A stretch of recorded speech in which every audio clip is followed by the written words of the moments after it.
You're listening to Inclusive AF with Jackie Clayton and Katie Van Horn.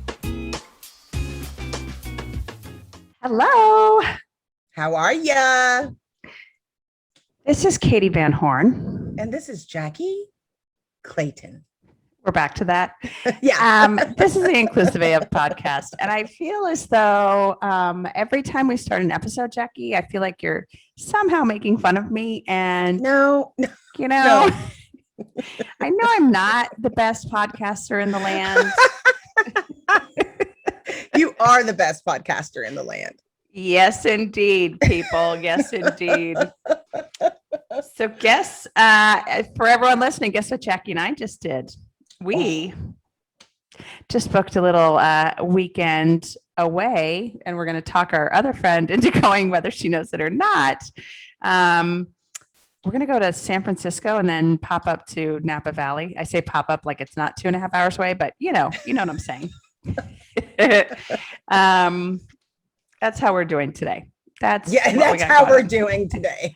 We booked a flight to the wine capital of the United States. Okay, but let's talk about, actually, this is just more of I think this is a good topic to start off with. I know we have a real topic, but I think that it's good that we did book this because I feel like we're in this like post-pandemic situation where everyone's like, oh, it's fine. Everything's fine now. And it's like, no, we still have to have those things that we will look forward to and those things that are exciting and whatnot. And if we don't have those, then not so great. We found out, like, for those, we met each other like through the conference circuit, which is, that was funny. Someone asked me like when I met you. And I was did you say like 20 years ago? I was like, I feel like it was about 10 years ago. I don't know, maybe 9. And then I was like, no, just kidding. It was 2017. Super close. Still, I mean, like, we were dependent on conferences to get together. Mm-hmm. We knew every year we were going to get together. And this year proved that it wasn't. And it also proved that we were wasting time since we are best friends / sisters. Why don't we can get together without sitting in a conference room. Yes. Writing notes and tweeting around. Live tweeting as a speaker presents glorious information to us. We can go to an event and just focus, and we are the event. Well, and I will say this one thing. I'm really glad. I know look at that. We're twinsies. So for those of you who are just listening, we both have a tooth. What is the thing? What's it called? Flosser. Tooth flosser.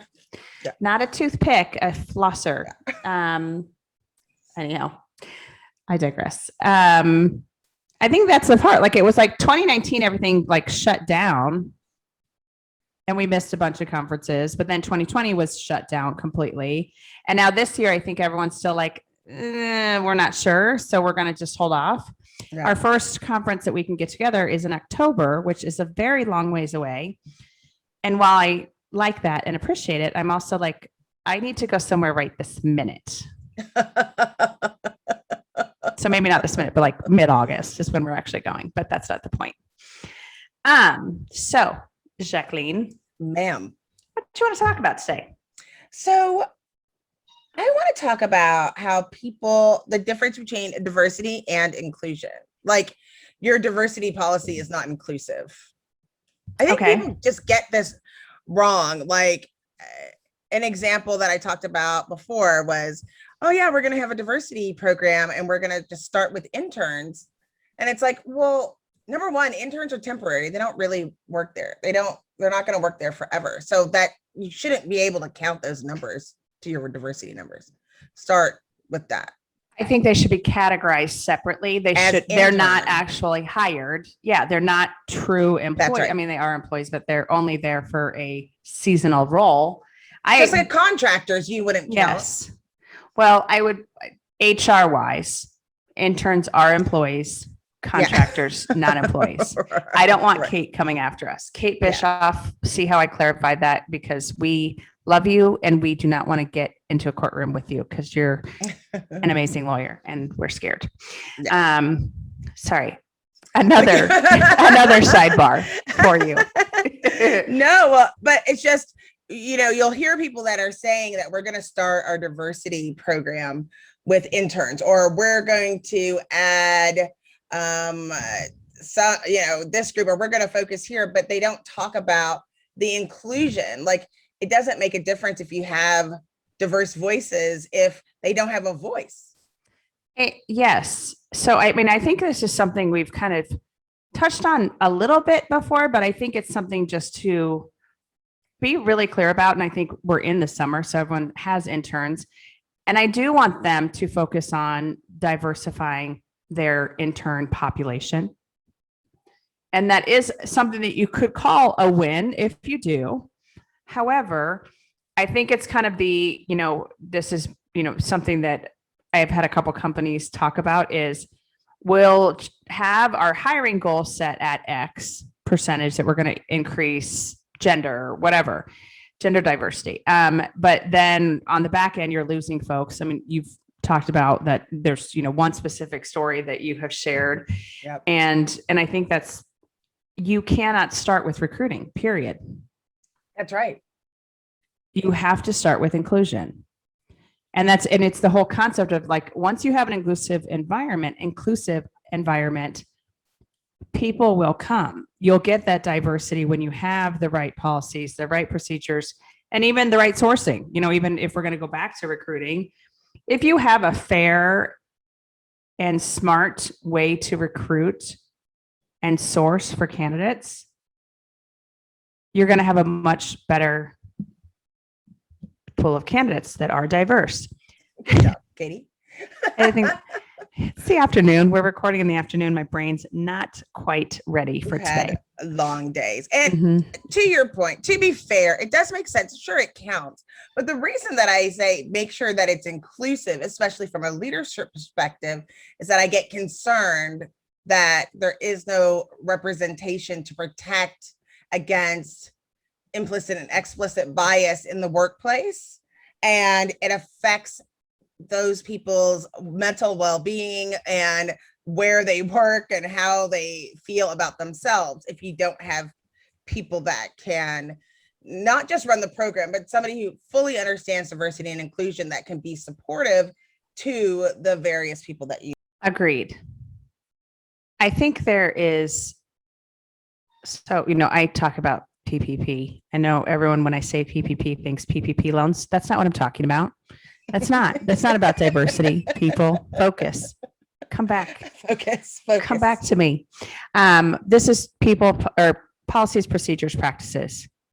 So if you think about all of the policies and procedures that you have, and so the one that I always like to start with, because I always think employee life cycle, is the onboarding process.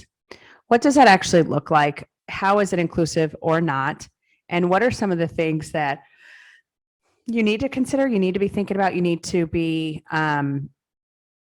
taken into consideration? Because I think it's even more, there's even more of an evolution that's occurred where you have had, I think a lot of companies have done like in-person onboarding for 5 days in wherever their corporate office is. And you're like, that's awesome. And that's so cool. But we're now in this world of nobody wants to leave their houses still. They don't want to work in an office. And so how are you doing onboarding so you can create that culture and really have that vibe, but also keep people home or wherever they're going to work? It's just important when you're including all these voices, like onboarding, especially when you're working with these hybrid teams, has to mean getting to know people, not just telling them where the break room is, Yes. Where to get staples. Yeah. Those days are long gone. Right. But I also like one of the things, and I don't know if you've done this in other organizations, but I talk about like the buddy system of having someone that they can ask questions like, where are the staples? Right. How do I get to the lunchroom? All of these different questions. Having someone at the office that can be that person for them. And it can't be the boss, because you don't want to go ask your boss where to find staples. But how are we kind of evolving that to having a buddy system or having someone that they can reach out to go, what about this or what about that? And I mean, obviously, I think, for so many people, when you're starting a new job, there are so many questions that you have, or like, I don't know about this, or what, what's my vacation policy? I know they put it in my offer letter, but what does it really mean? And some of those questions, you need to have a friend or someone you can ask. Well, so you guys, we have a problem. I have been yawning because it's been a really long day, and Jackie's going to probably end this podcast forever because of it.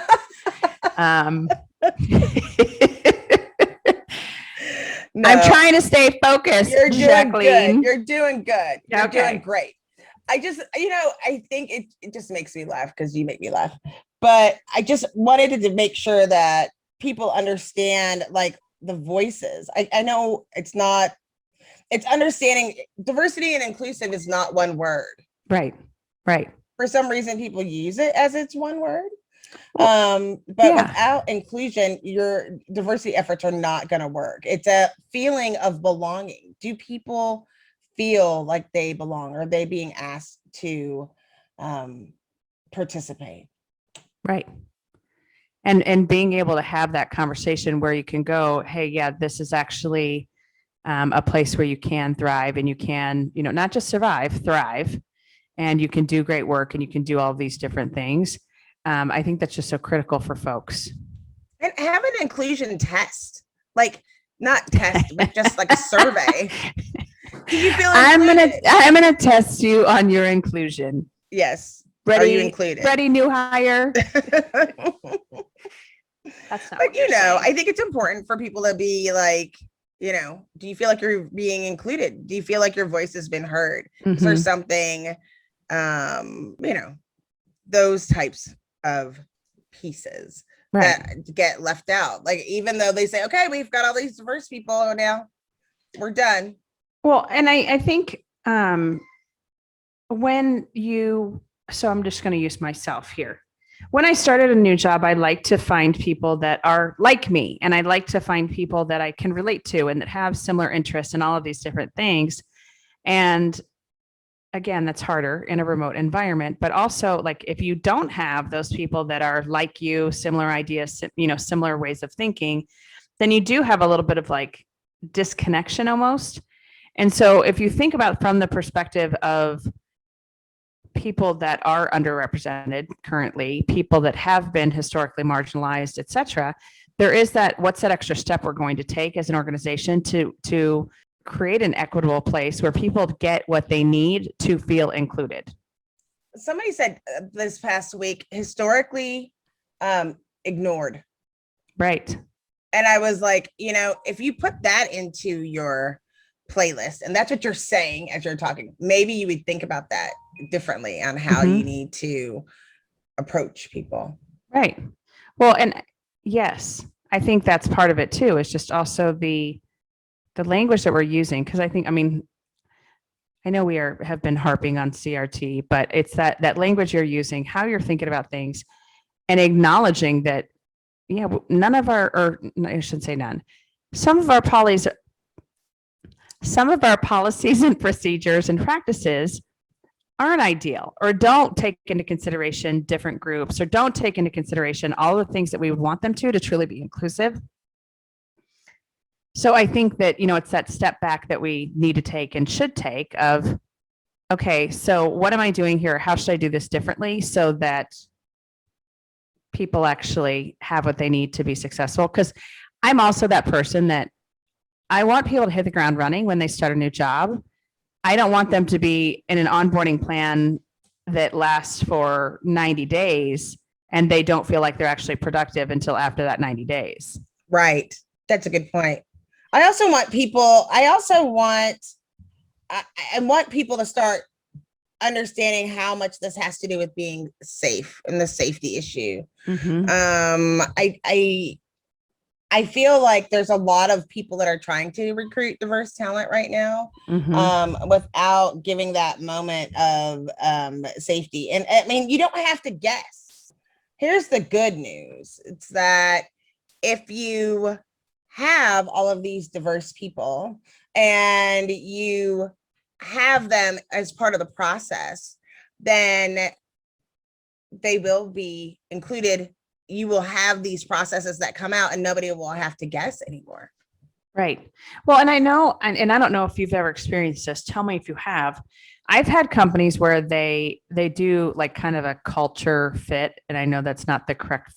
It's actually a values fit conversation or values fit interview, where they invite someone from like one of the ERGs or someone from whatever whatever group might show a little bit more of the culture, to also ask questions about how they will live the values of the organization. But more importantly, it's also like an open forum for the candidate to ask questions of the company, and this is the person that's going to answer them. And I think that's so important because we keep seeing all these articles about people want to know about your diversity numbers. People want to know what you're doing around diversity, equity, and inclusion and accessibility. We decided to add the A after the last episode. That's right. So like thinking about that and thinking about like what impact that could have on someone that's coming in as a candidate. You have all these like technical interviews, and yes, they're still checking on the values and kind of how you live the values as you get your work done. But then having them really have a person that they can speak to that's going to speak more about the true employee experience, and also like what is it really like to work there from a, hey, I might be in a historically ignored, see how I did that, group. I like it. Like just thinking about some of those things that we just maybe aren't thinking about, aren't, considering when we're considering these different groups. Because you will lose. Like if you're not doing these things, you will lose. Right. And that's what, the quote is, people don't change who they are, they change where they are. Mm-hmm. And if you're going to be trying to get this right, it's really important that you take the time to make sure you figure out how you're going to add people. Right. To Absolutely. Absolutely. And I think those are the pieces that we sometimes, unless you're in that marginalized group, unless you are having that experience, it won't occur to you. Like, I think there's so many times when I speak to white men and women about their hiring practice, about promotions, about some of these certain things. And it's the process of working great. Right. Yeah, we don't need to make any changes. And then you start asking some questions about, well, how are your promotion rates for women of color versus white women? How are your, start asking some of these questions that people are uncomfortable answering. It's interesting. So just don't forget to include the people. Without inclusion, you've wasted time on diversity. So right. And I think it's also, this is another thing that I would just mention. There's also this fear of like, oh, well, we don't have any of X, so how are we going to recruit X? What are your thoughts on that? Like, what would your response be to that if someone said to you, well, how do we recruit for fill in the blank? I've been talking about it. I like to look at it as an actual banquet table where these are seats, like with invitation cards.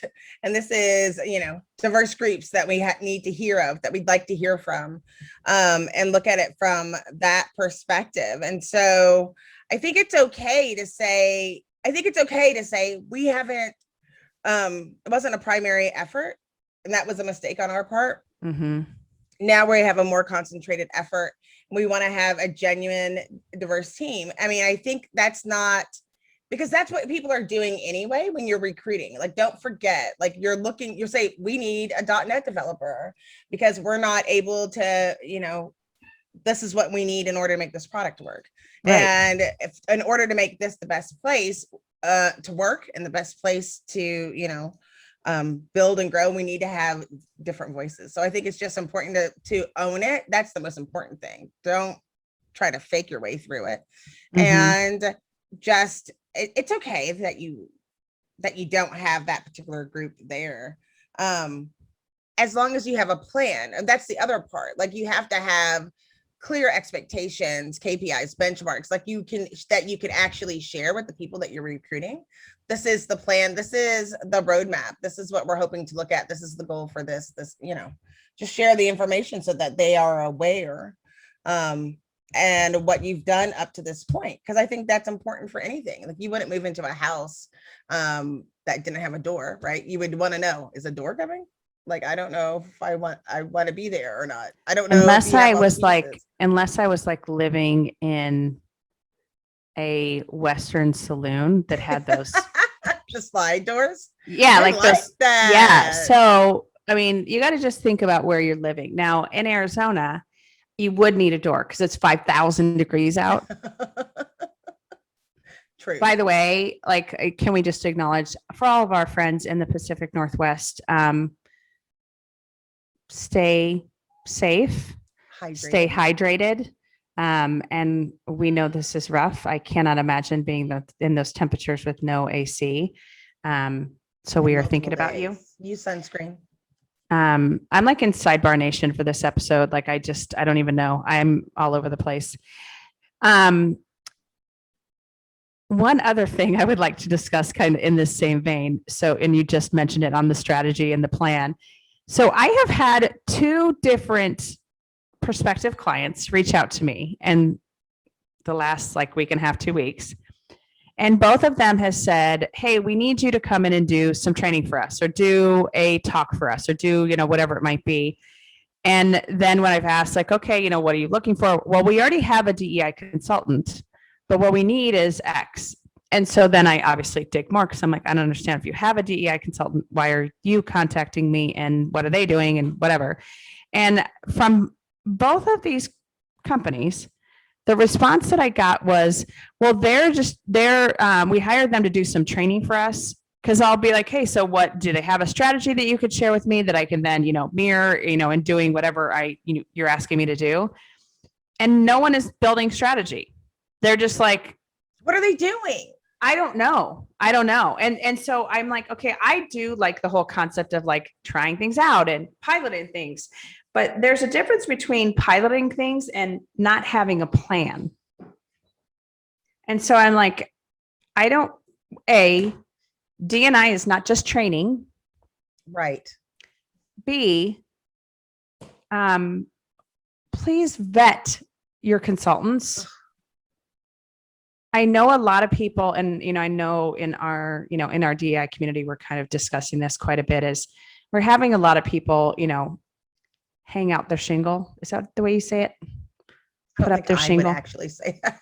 Well, like they started a company. Come on. Right. Me. Yeah. Got it. Yeah. Got it. And I don't know why you wouldn't say that. We need to discuss this. Yeah, we need to discuss this. But they're starting these consultancy, and you're like, wait a minute, do you actually know what you're doing? Right. Like, where did you get the background? What exactly you're doing? Like, I don't understand how you can hire somebody without a strategy. Like, are they going to be at my training? Right. Because I charge double if I'm going to give my work to another consultant. Right. They need to pay me too. No, I'm just kidding. They need to pay me double. No, but like, it's so weird to me, because I'm like, what are they doing for you? B, how much are you paying for this? If that's what I'm wondering too. And you actually have the money. You have the money to get another person. Right. And I don't think it's we went with the cheapest solution. It's like, I think they are vetting these folks, but not really. And then they're going, oh yeah, they can do this, but they can't. I just hate this whole thing. I mean, we kind of talked about it before. Vet and make sure you have a process and a strategy in mind, that somebody's actually helping you reach various benchmarks, that you've already set goals. You don't need like a human white paper, or if you're using things, there's plenty of books and other resources to do some of those things. But make sure that the person that you bring in can actually has the experience of getting to the goals that you're looking for. I don't know why why is that even a thing? Well, and I am like, that's why it was so like baffling to me, because I was like, I'm sorry, I need more information. I'm not quite sure I'm following. And it's like the whole reason behind getting a consultant. This is a fast fact from Katie. A consultant is supposed to be coming up with the plan and kind of laying out a roadmap for you, regardless of what the topic is. Right. A consultant is there to like actually give you tools, systems, processes, etc., recommendations about what your path forward is on whether it's launching a product, whether it's a communication strategy, marketing strategy, whatever it is. I hire you, you build a plan for what we're going to do, and then we go do it. Fast fact, in case you didn't know what a consultant was or did. I Just laying down the knowledge today, Jackie. I love it. Laying down the knowledge. Yeah. Let me throw that. Diversity. It's the right thing to do. No charge for that. No charge at all. Yeah. No. And you know what? You have me thinking, because I do say that, like, I think I already said this in another episode. Like, I do say that, it's the right thing to do. And, you should be doing these things. But then I followed up with, do you know that you're actually able to make more money? Yeah. Do you know that this will actually impact your bottom line if you do these things? But anyhow. But you digress. What is your lesson from this episode, Jacqueline? I'm gonna hang my shingle. Yeah. Please, no shingle hanging.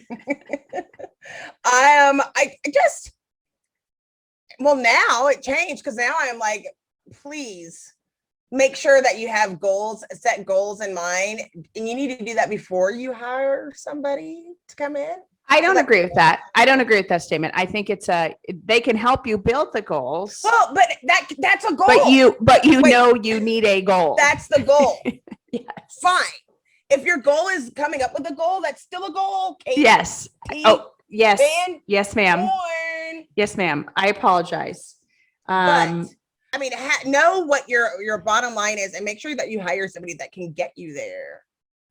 Yes. Because we don't all do the same thing. When people are like, oh, already, if it's not, within existing systems or within TA and all of those things, I have to ask for outside resources and help. Yes. I help people find diverse talent. That's my niche. Well, and I think that also this connects the dots of so many other things we've talked about in other episodes around you need to have inclusion first. Yeah. You need to have everyone involved in the work, not just HR, not just your DEI team, whatever it is.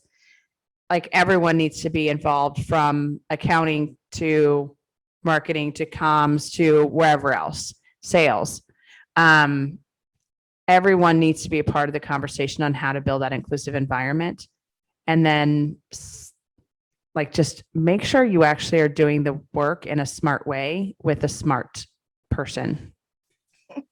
A person that's knowledgeable in these areas, I should say. There you go. They don't have to be smart, but they should know how to do this work. Yeah. All right, my friends. Right. Thanks everyone for joining us. As we have requested in prior episodes, please send questions if you have any questions that you would like us, or topics that you'd like us to explore. We are more than happy to dig in on different topics that you bring to us. We're at info@Inclusive AF Podcast, or on Instagram at Inclusive AF Podcast. And then also, as Jackie mentioned, please subscribe, like, put a review, whatever the thing is that you want to do, to tell us how awesome we are, but not to tell us we're not awesome. That you can keep to yourself. Write it on a little notebook and put it away. Yes. Just kidding. We would love to hear your feedback. Please feel free to reach out. And we are going to have some guests coming up. I think I already mentioned this in another episode. Tara Robertson is coming back soon. So excited to hear from her and dig in on some of the topics that we missed during the first round with her. Thank you all for listening, and we will talk to you soon. I'm Jackie Clayton. And this is Katie Van Horn, and this is the Inclusive AF Podcast. Bye. Bye.